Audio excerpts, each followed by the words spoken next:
दोस्तों हमारे स्क्रीन पे ये भीड़ आप सभी लोग देख रहे हैं। ये हमारा नाम व कन्हैया भोजपुरी फिल्म के देखने के लिए दर्शकों ने इतना ज़्यादा भीड़ लगाया हुआ है। और हमारे जूलिया स्टार दिनेश लाल यादव निरहुआ जी इन दिनों बहुत ही ज़्यादा बिजी चल रहे हैं और प्रमोशन कर रहे हैं हर जगह जाके। यह फिल्म को PNM मॉल पटना का ये तस्वीर आप सभी लोग के दिखा रहा हूं। और आज छपरा में भी दिनेश लाल यादव निरहुआ पंकज सिनेमा हॉल में पहुंचने वाले हैं 12 बजे।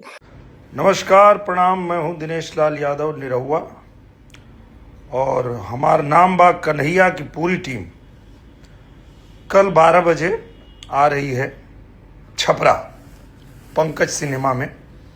तो आइए कल मिलते हैं आप लोगों से पंकज सिनेमा छपरा में 12 बजे। तो आप सभी लोग जितने भी लोग देख रहे हैं छपरा से जाइए। बहुत ही बेहतरीन और बहुत ही खूबसूरत यह फिल्म को बनाया गया है। फिल्म के काफ़ी ज़्यादा ऑडियंस की तरफ से अच्छा रिव्यू देखने को मिल रहा है। आप सभी लोग देखे हैं कि नहीं, नीचे कमेंट बॉक्स में कमेंट करके बताइएगा। और जो भी लोग नहीं देखे हैं एक बार ज़रूर देखिए। यह फिल्म को भोजपुरी के एक अलग दिशा दिखाने के कोशिश और प्रयास किया जा रहा है।